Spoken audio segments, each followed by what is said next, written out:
नमस्कार, आप देख रहे हैं ग्लोबल भारत टीवी। मैं हूं आपके साथ हिमांशु मिश्रा। इस वीडियो में बात करेंगे कांग्रेस के चाल चरित्र और चेहरे की। ये तस्वीर आप देख रहे हैं, कांग्रेस के राष्ट्रीय अध्यक्ष हैं मल्लिकार्जुन खड़गे। 82 साल के खड़गे का एक राजनीतिक जो रुतबा है वो हर कोई जानता है। एक लंबा सियासी सफर रहा है उनका, और उनसे इस तरह की बातें एक्सपेक्ट नहीं की जाती हैं जिस तरह की बातें वो करते हैं और पिछले कुछ वक्त से कर रहे हैं। बातें क्या कह रहे हैं?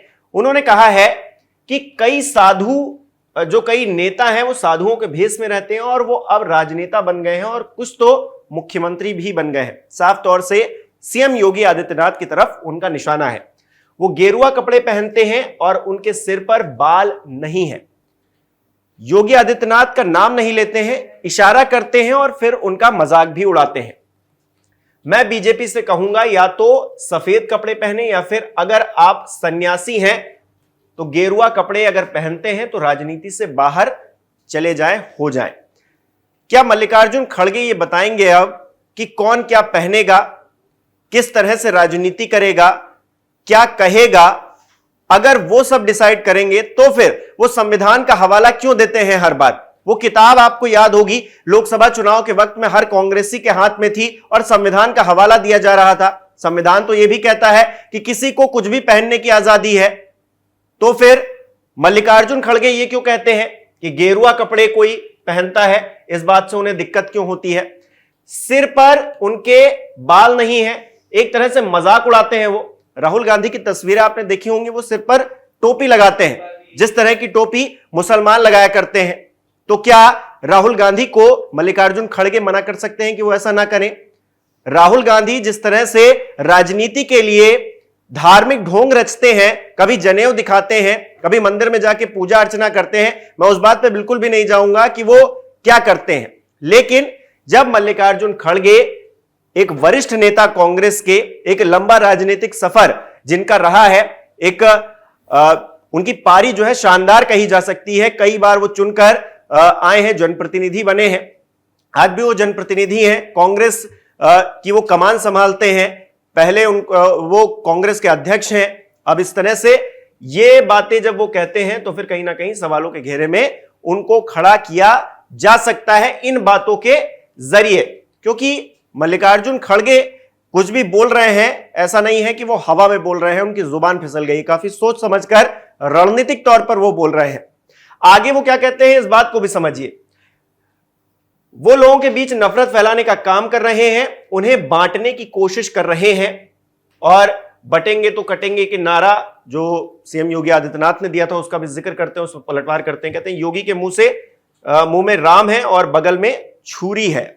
साधु के कपड़े पहनते हैं और कहते हैं कि बटेंगे तो कटेंगे। ये लोग ही बांटने वाले हैं और वो ही काटने वाले हैं। क्या मल्लिकार्जुन खड़गे कोई उदाहरण दे सकते हैं, कोई एग्जाम्पल दे सकते हैं जहां पर काटने का भारतीय जनता पार्टी काम कर रही है?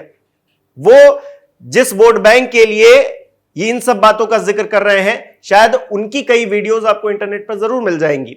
हालांकि बांटने और काटने का जिक्र सीएम योगी आदित्यनाथ ने किया था तो वो बांग्लादेश के परिप्रेक्ष्य में किया था। राजनीतिक तौर पर उस बयान की खूब चर्चा हो रही है, राजनीतिक तौर पर उसको लोग उठा रहे हैं, अपने तरीके से बात कर रहे हैं। लेकिन जब मल्लिकार्जुन खड़गे कहते हैं कि वही बांटने का काम कर रहे हैं, वही काटने का काम कर रहे हैं, तो कहीं ना कहीं एक तरह से कटघरे में खड़ा करने की कोशिश सीएम योगी आदित्यनाथ को और उनके बयान को। लेकिन बांट कौन रहा है, इस बात का जिक्र करना जरूरी है। कश्मीर चलिए, कश्मीर में क्या हो रहा है? 370 को लेकर वहां पर फिर से विधानसभा के अंदर प्रोटेस्ट हो रहा है, और प्रोटेस्ट में कांग्रेस पार्टी का क्या रोल है, वहां पे क्या अहमियत है? उनके भी तो विधायक है ना। नेशनल कॉन्फ्रेंस के साथ उन्होंने चुनाव लड़ा। नेशनल कॉन्फ्रेंस तो साफ तौर से कह रही है कि 370 को वापस आना चाहिए। तो कांग्रेस का क्या कहना है? कांग्रेस भी क्या चाहती है? फिर से वहीं बंटवारा हो जाए। जो बांटने की बात यहां पर खड़गे साहब कर रहे हैं, क्या खड़गे साहब ये बता सकते हैं कि 370 को लेकर कांग्रेस का क्या स्टैंड है? क्या वो देश को नहीं बांट रहा है? 370 की जरूरत इस देश को क्या है? जम्मू कश्मीर को क्या है? क्या कांग्रेस बता सकती है? नहीं बता सकती है। राजनीतिक परिप्रेक्ष्य में आपको जो बातें कहनी थी आपने कह लिया। आप कह रहे हैं कि बांटने का काम वही कर रहे हैं, काटने का काम भी वही कर रहे हैं। तो बांटने का काम कांग्रेस पार्टी भी कर रही है, चुप रहकर, मौन रहकर। 370 को लेकर आपका क्या स्टैंड है, आप क्लियर नहीं कर रहे हैं। आपको भी इस देश के साथ खड़े रहना है, या फिर कुछ लोग नेशनल कॉन्फ्रेंस जैसी पार्टियां या फिर वहां की और भी क्षेत्रीय पार्टियां हैं, वो 370 को लेकर अपना स्टैंड क्लियर रखती हैं। वो जानती हैं कि उनकी राजनीति ही वैसे चलती है, लेकिन कांग्रेस पार्टी की राजनीति कैसे चलती है, सवाल उठाकर कि बांट वो रहे हैं, काट वो रहे हैं। संविधान का आप जिक्र करते हैं, संविधान तो कहीं नहीं कहता है कि कोई गेरुआ पहने, कोई हरा पहने, किसी को कुछ मना तो कर नहीं रखा है। किसी को जिसका जो मन कर रहा है वो करेगा, और करना भी चाहिए।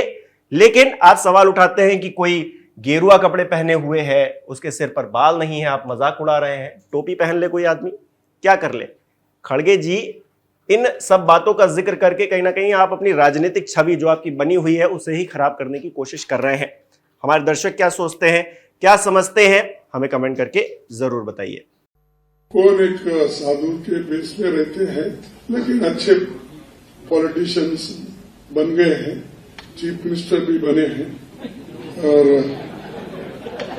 उनका गेरुआ कपड़े पहनते हैं और सर पे बाल भी नहीं रखते। मैं ये कह रहा हूं उनको, बीजेपी को, या तो सफेद कपड़े डालो, या तो सन्यासी कपड़े डालते हो, गेरुआ डालते हो, पॉलिटिक्स से बाहर हो जाओ। झारखंड में कांग्रेस के राष्ट्रीय अध्यक्ष जी ने जिस ढंग से साधु महात्माओं के खिलाफ, सनातन संस्कृति के खिलाफ बयानबाजी की है, मैं उसकी घोर निंदा करता हूं।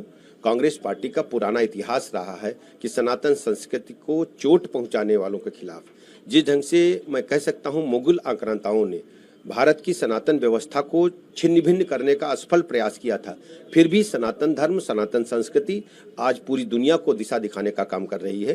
कांग्रेस पार्टी को इसके लिए माफी मांगनी चाहिए, और इस प्रकार की बयानबाजी को देश की जनता कभी स्वीकार नहीं करेगी।